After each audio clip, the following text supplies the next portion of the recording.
Et alors les investisseurs, j'espère que vous allez bien et bienvenue dans ce nouvel épisode dans lequel on va parler des entreprises qui sont en chute, notamment autour du secteur de l'IA, le narratif en ce moment, et justement de deux actions parce que Meta est en chute sur ce narratif alors que Google qui pourrait avoir le même narratif et sur les points hauts.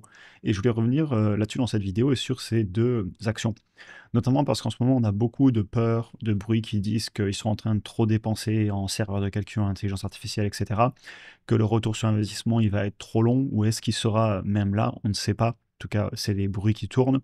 Et voilà, qu'il y aura aussi la dépréciation et l'amortisation qui vont clairement affecter les finances sur le court terme. Si on venait pas avoir autant de retour sur investissement, ben on va le sentir forcément à un moment. Et j'ai envie de dire qu'il faut vraiment regarder au cas par cas. Parce que oui, il y a des entreprises qui vont lever de la dette et financer tout ça, et c'est pas forcément très rassurant, mais il y a aussi des entreprises qui génèrent des niveaux de cash absolument impressionnants. Et comment faire le tri au cas par cas? Parce que beaucoup de personnes parlent d'une bulle, mais personnellement, je ne le ressens pas tant que ça sur toutes les entreprises. Sur certaines, oui, hein, il y a des entreprises dans l'énergie, certaines entreprises aussi qui sont en train de changer de business model d'un coup pour aller faire du calcul d'IA. Des fois, ça semble un peu louche, mais c'est pas toujours le cas. Et Meta, justement, on en reparlait dans le school, la valorisation elle est quand même basse, donc on va en reparler. Donc voilà, qu'en est-il des valorisations? Est-ce que je pourrais acheter Meta? Aussi, Google, est-ce que je vends ma position? Vous voyez, j'ai 45 actions pour 13 000 $ de position, dont 8 000 et quelques dollars de plus-value. Donc voilà, et je suis inspiré de cette vidéo, notamment parce qu'on parlait de Meta la semaine dernière dans le school, parce que la valorisation, effectivement, elle a beaucoup, enfin, elle est massacrée, elle a en tout cas beaucoup baissé, on va dire, par rapport au point haut là-haut. Et on est certainement pas loin de niveaux qui pourraient intéresser, puisque je sais d'ailleurs que certains parmi vous sont en train de rentrer. Et pour ceux qui veulent nous rejoindre dans la communauté, on avait fait une vidéo lundi d'ailleurs de 28 minutes sur les marchés, les achats, etc. Avoir accès aux live, analyse d'actions, alertes, achats et ventes, etc. N'hésitez pas à nous rejoindre. Et évidemment, essayez les gens connectés, on sait en investissement. Je vous partage mes chiffres, ma vision des choses, mais chacun prendra ses propres décisions. Et pour Google, on en reparlera en deuxième partie de vidéo, mais sachez qu'on avait fait une vidéo dessus il n'y a pas longtemps où on traitait les résultats ensemble. Et très belle entreprise, on reviendra sur ma conclusion. Mais je vous le dis déjà, Google, j'ai pas de raison de vendre. Voilà, on attaque maintenant avec Meta. L'entreprise, elle a quand même baissé de plus de 20% là, hein, depuis les points hauts qu'elle avait fait. Si je voyais, je regarde, ouais, c'est ça. Et même au plus bas, elle avait fait du moins 23 à moins 24% en intraday. Et cette entreprise, déjà, quand vous regardez la croissance du chiffre d'affaires, et c'est marrant parce qu'on a beaucoup suivi le dossier par rapport à tout le narratif qu'il y a eu à l'époque autour du métaverse, etc. Et je vais vous en reparler un petit peu plus tard dans un petit texte que j'ai préparé. Bref, sur 10 ans, on est à 28% de croissance en annuel composé en haut du compte de résultats. Donc voilà, il y a de la croissance, et même si je me mets qu'à partir de, enfin, que sur 5 ans, 19%, et même ça réaccélère récemment. Bravo. Au niveau de la croissance en tout cas et de l'adoption produit, surtout que, un, TikTok devait les tuer, deux, le patron était fou avec le métaverse, et on avait fait des vidéos là-dessus à l'époque. Et bon, je suis jamais rentré sur Meta pour d'autres raisons, ou plutôt, je suis rentré dessus il y a très longtemps, et j'en étais sorti pendant le tout début de la rationalisation de mon portefeuille. Je suis jamais rentré dessus, parce que je peux pas tout avoir en portefeuille, et j'ai beaucoup de tech, et je vous en reparle après justement. Mais c'est une entreprise qu'historiquement, j'ai appréciée, puisque je l'ai même eu en portefeuille il y a longtemps. Bref, revenons à nos moutons. Je voulais vous montrer avant tout ce qui se passe sur les flux de trésor, parce que c'est le nerf de la guerre et c'est un petit peu ce qui fait parler en ce moment. Cette entreprise, pardon, euh, je viens de passer 2 jours dans les avions, donc cette vidéo va être à la cool et je pense même pas qu'il y aura beaucoup de calls. Il n'y en a pas eu depuis le début de la vidéo, je crois. J'ai pas arrêté de parler. Je suis motivé, j'ai envie de parler aujourd'hui. Ok, cash issu des opérations, regardez la courbe, hein. Donc ça me fait, ça monte, ça monte, ça monte. Et ce qui est impressionnant, c'est que ça avait un peu baissé en 2021. Et bah, je vous en parlais déjà. À l'époque, le narratif, on entendait dire qu'ils jetaient de l'argent par les fenêtres à investir comme des fous dans le métaverse. Sauf qu'en fait, en grattant un peu, et je me rappelle, on en avait parlé en vidéo, on se rendait compte qu'ils étaient en train de passer la majorité de cet argent dans des serveurs, notamment pour l'intelligence artificielle. Et aujourd'hui, ben, quand vous allez sur Instagram, etc., c'est c'est plus addictif que jamais. Moi, je fais super gaffe parce que c'est terriblement fort, leurs algorithmes. TikTok, qui devait les tuer, les a pas tués. Leurs infrastructures sont assez impressionnantes. Et j'aime aussi, par exemple, le partenariat qu'ils ont fait avec Essilor Luxottica sur les Meta Glasses, donc les lunettes Meta, et la prise de, pas de position de 3% qu'ils ont fait. J'aime beaucoup. Et voilà, j'ai beaucoup de tech en portefeuille, donc ça va jouer dans ma décision. J'ai toujours pas dit que je l'achèterais pas, honnêtement. Je sais que certains parmi vous ont commencé un DCA parce que selon vos analyses, on peut être pas loin d'un prix cible. On en avait fait une aussi dans le school sur mes hypothèses.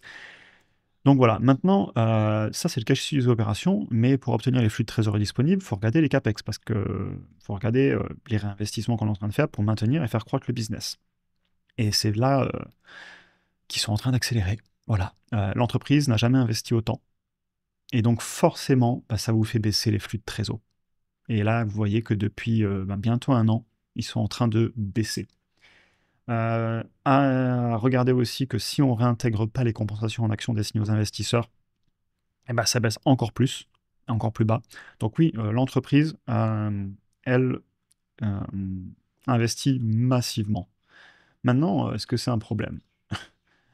Déjà, ils investissent dans des serveurs principalement de calcul pour l'IA. Est-ce que pour vous, ça fait partie du futur? Est-ce qu'il pourrait avoir une bulle momentanée, mais est-ce que sur le long terme, vous pensez que c'est quelque chose qui est là pour rester? Chacun sa propre opinion. Personnellement, quand je vois ce que je fais au quotidien avec, je peux plus m'en passer et j'ai pas l'impression que c'est une. Enfin, ça pourrait être une bulle d'un point de vue des valorisations de certaines entreprises, mais j'ai pas l'impression que ça va disparaître la semaine prochaine. L'IA, bien au contraire. Je vous partage ici une opinion très personnelle. On continue parce que cette entreprise a quand même du cash en stock, mais il ne faut pas oublier qu'ils ont pas mal de dettes, d'over liabilities. Je vais vous montrer ça. Donc c'est moins propre qu'à l'époque. On va pas non plus se mentir. Si vous regardez ici, le flux de trésor sur un an, on n'a pas retranché les compensations en actions, donc elles sont réintégrées, hein. Sinon ce serait moins encore. Mais si on prend le free cash flow standard, il faudrait en gros un an et quelques pour aller rembourser la dette totale. Et si je vous rajoute les over liabilities, plutôt un an et demi à peu près. Je vous dis un an parce qu'ils vont jamais utiliser l'intégralité des free cash flow pour rembourser, ça m'étonnerait. Enfin, parce qu'ils payent déjà un dividende, donc ils vont pas couper leur dividende. D'ailleurs, ils peuvent très largement le payer leur dividende. Un taux de distribution sur les flux de trésor, il est à 11%. Donc voilà, il mettra un petit peu de temps, mais c'est pas pour l'instant une situation catastrophique. Donc je ne suis pas non plus choqué qu'ils les investissent. Et je vais vous montrer quand même les marges de cette entreprise, hein. 80% de marge brute. La capacité à gagner de l'argent est réelle. Et là, on est bien sur les derniers chiffres, hein. Vous voyez, publié au 30 septembre 2025. 30% de marge nette. Et par contre, les marges sur flux de trésor, ben oui, elles s'écroulent. Ben, normal, on est en train de monter les capex. Au niveau des valos, si vous regardez, on est en train de revenir sur les médianes, à peu de choses près sur le PER, 25,97, donc 26 contre 27. Sur le prix par rapport au chiffre d'affaires, on est, c'est marrant, 8,34 pour 8,34. On est exactement sur les médianes. Et sur les prix par rapport au flux de trésor, forcément, on est haut parce qu'ils viennent d'exploser les capex. Par contre, si je vous mets sur les prix par rapport au flux de trésor opérationnel, et ça me rappelle beaucoup Amazon, hein, j'en ai souvent parlé, j'avais des vidéos là-dessus sur la chaîne sur Amazon. Amazon, je ne projette pas sur les free cash flow. Parce que il y a tellement de capex que je préfère projeter sur les operating cash flow. Et sur Meta, honnêtement, vu la stabilité des marges, soit je projetterai sur les operating cash flow, soit carrément directement sur les bénéfices, sur la dernière ligne en bas du compte de résultat. Ça pourrait être pertinent. Et voilà, donc si vous regardez le prix par rapport aux operating cash flow, c'est intéressant parce que la médiane c'est 15,82 et actuellement on est à 14,69. Donc on est dessous les médianes historiques là sur les 5 dernières années. Et si je nous mets sur 10 ans, pareil. Je vois là, en regardant 30 secondes, on est à peu près sur ce que je vous disais. On est soit aux médianes, soit sous les médianes. Donc l'entreprise, historiquement, elle se paye plutôt en ligne. Et on avait fait différents scénarios de valorisation dans le school. Ce que je vous disais, même certains ont commencé les achats, moi pas encore. Mais on n'est pas loin d'un principe qui pourrait m'intéresser selon les hypothèses. J'ai pas encore pris de décision à l'achat, tout simplement parce que j'ai beaucoup de tech en portefeuille. Et est-ce que je veux encore une entreprise de la tech? J'y réfléchis. Donc voilà, la décision n'est pas prise, mais franchement, ne me faites pas dire ce que je n'ai pas dit, bien évidemment. Ça peut aussi bien corriger que monter sur le long terme, je sais pas. Par contre, actuellement, je suis pas paniqué ou choqué par la valorisation. Et est-ce que je pourrais rentrer dessus? C'est pas impossible en tout cas. On va maintenant passer à Google. Du coup, Google, l'entreprise, pour le coup, elle est sur les plus hauts historiques. Comme je vous le disais, hein, je l'ai en portefeuille 45 actions. 13 000 $ de position. Donc voilà. Je suis pas mécontent de ma position. Est-ce que j'aimerais qu'elle soit plus grosse? Oui, mais bon. Après, voilà, j'ai construit une position de cette taille-là. Ça s'est fait à l'époque. Ça date, hein, Google. C'était pendant toute la baisse. Bah, c'était le fameux ChatGPT les a tués. C'est certain, changement de paradigme, blablabla. Bref. Et vous étiez là avec moi sur la chaîne. On avait beaucoup acheté. Bah, je vais vous le montrer. C'était ici. Vous voyez, fin 2022, début 2023, sachant que ChatGPT est arrivé en novembre 2022, si vous vous rappelez. Donc voilà, je suis content de l'avoir en portefeuille. Maintenant, pour vous montrer, c'est encore plus propre que Meta, d'un point de vue des chiffres. C'est une boîte absolument impressionnante. On les avait enterrés et pourtant, ben, ça va bien. Vous avez en haut ici le cash total qui vous couvre toute la dette et le free cash flow qui vous couvre toute la dette en moins d'1 an. Je sais pas quoi dire de plus, c'est hyper propre pour l'instant, quand vous regardez comme ça. Et la court terme, il n'y en a pas. Vous voyez, c'est que de la long terme et des overlay liabilities.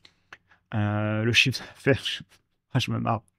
Il n'y aura pas de cut dans cette vidéo. Je suis motivé, j'aurais envie de la faire en live aujourd'hui.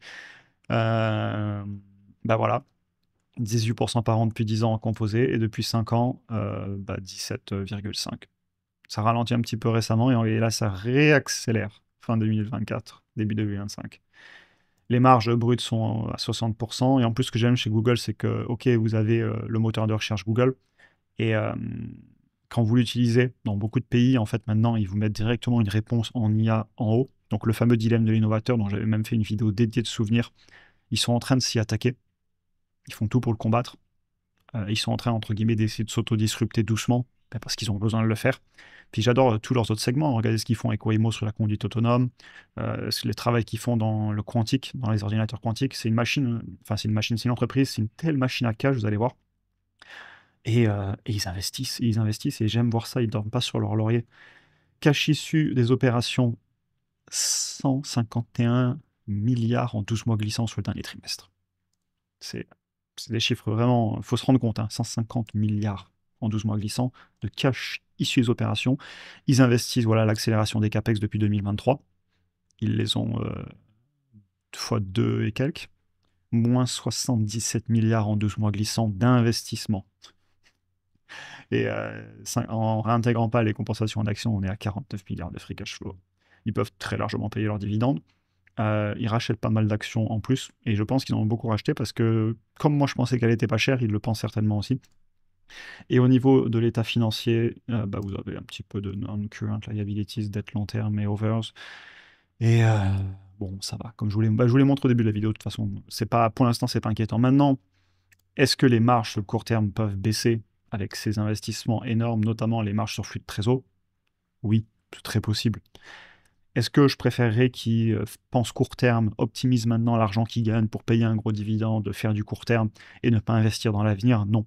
Si cette entreprise était en train de prendre le chemin inverse de toutes les autres et de ne pas investir et de dire on va payer un énorme dividende et puis on va arrêter d'innover, ce serait certainement un tournant décisif pour moi dans l'entreprise, et ce n'est pas le cas. Et j'aime voir ça. Et au niveau des valos, on peut aller les regarder rapidement. Elles sont un peu plus élevées. Je l'achète plus en ce moment. D'ailleurs, j'ai même un fichier de projection. Je l'ai déjà montré, celui-là. Voilà, je serais prêt à la payer un peu plus de 200. Elle est à 290, donc en ce moment, non. Mais on y était il y a encore pas longtemps, hein. Vous voyez, cet été. Cet été, j'étais encore sur des niveaux de prix qui m'intéressaient. Même largement, hein. Une grosse partie de 2025, on pouvait être là, on y était. Donc voilà. D'ailleurs, je sais que certains parmi vous sont rentrés en avril, on en parlait, je me rappelle. Je rentrais sur d'autres sujets dossiers à ce moment-là, parce que ma position était déjà finie, j'avais quand même la position qui pesait pas mal. Mais rien à dire. Et si elle venait à baisser sous les 200, donc un peu à la Amazon, où je suis patient, que j'aimerais bien qu'elle corrige, Amazon, je la trouve trop chère aussi en ce moment. Mais c'est pas des dossiers éliminés en termes d'en acheter plus, j'en serais capable. Et les valorisations, vous les voyez, elles sont un petit peu remontées, hein. La médiane historique là, sur 10 ans, sur le prix par rapport aux operating cash flow, que je vais regarder du coup, vu les capex qui montent, ça va être un petit peu plus pertinent que les free cash flow. 18 contre 23 en ce moment, donc oui, un peu cher à mon goût, mais pas du tout au point d'aller la vendre, et c'était ma conclusion de l'époque que je peux vous relire, hein. Mes chiffres étaient conservateurs, clairement, à mon avis. Je pense qu'ils sont toujours un peu. Est-ce qu'elle est complètement survalorisée au point de la vendre? Non. Mais moi, j'aime bien faire des bonnes affaires, donc je ne vais pas la payer à ce prix-là. Je vais attendre qu'elle corrige, ou sinon j'en ai déjà, c'est pas grave. Bah, la mage, je l'ai fait. Du coup, j'avais mis une mise à jour à venir, elle est faite. Et je vous l'ai montré. Et je vais continuer évidemment à suivre tout ça, le dilemme de l'innovateur, etc. Vérifier que Google fasse pas de grosses bêtises. Et bravo à vos positions d'ailleurs, c'est vrai, parce que vous êtes au moins 3-4 qui m'ont envoyé des DM à me dire c'est ma plus grosse position en portefeuille. Et aussi, vous en parliez en commentaire dans le school. Donc, bah, bravo à vous. Et je comprends. C'est aussi, c'est loin. Alors, c'est pas ma plus grosse position, hein, j'ai des plus grosses positions, mais ça reste une position qui va grossir dans le temps et que je suis content de conserver. Et pour Meta, eh bien, franchement, c'est tentant. Je suis pas passé à l'action parce que je veux vraiment, enfin, j'aime bien faire des entreprises pas trop chères. Et le problème que j'ai aussi, c'est que j'ai beaucoup d'IA en portefeuille. Par contre, et je vais finir la vidéo là-dessus, on en parlait en commentaire dans la communauté. Euh, je suis en train de l'analyser. On a déjà fait une grosse vidéo dessus la semaine dernière dans le school. Je suis en train de vous en faire une aussi à vous ici où j'ai passé pas mal de chiffres. Et souvent, je travaille en amont et ensuite, bah, des fois, ça finit sur YouTube une fois que j'ai bien digéré les dossiers. Et en fait, ce que je fais, c'est que je fais beaucoup de qualitatifs dessus. Je me suis replongé dans le dossier parce que quand ça dévisse en bourse, si ça dévisse, ne jamais dire jamais, il faut que je sois prêt. Et donc, le fait que j'ai mené mon analyse en amont, bah, ça fait que je prépare entre guillemets le terrain, et ce qui fait que si ça baisse, je suis prêt à faire feu. Et donc c'est pour ça que je travaille sur le dossier, parce que les choses peuvent aller vite, et comme ça, comme sur Meta comme sur plein d'autres entreprises, si on vient à corriger rapidement, je serai prêt. Donc voilà, je vais finaliser mon fichier. D'ailleurs, je l'ai déjà fait, comme sur Google, et je travaille comme ça, c'est-à-dire que je prépare en amont les dossiers, et puis ensuite je patiente, et je peux être très patient. J'aime souvent dire, pas de certitude en bourse, ne jamais dire jamais, il peut se passer des choses. Donc des fois, ça m'arrive d'être très patient, et vous l'avez connu sur certains dossiers que j'ai pas acheté pendant genre longtemps, pour certains des années, et puis un jour, ça vient toucher. Mais si ça se trouve, ça pourrait très bien arriver sur Meta. Sur Amazon aussi, j'avais attendu, je crois, plus d'un an avant de l'acheter Amazon. Et puis avril est arrivé avec notre changement de paradigme depuis lequel on a fait plus de 50%. Ça me fait sourire. Quand je suis en live, je filtre pas ce que je dis, donc voilà. Et puis, vous voyez, comme quoi j'ai pu acheter du Amazon en avril. Pas assez, mais c'est pas grave. Bref, je me suis perdu, je suis parti dans tous les sens. J'espère que la vidéo vous aura intéressé comme d'habitude. On en parle en commentaire. Je vous souhaite une excellente journée. Pour ceux qui veulent nous rejoindre, vous avez les liens en description. Et à très bientôt pour un prochain épisode. Bonne journée à tous.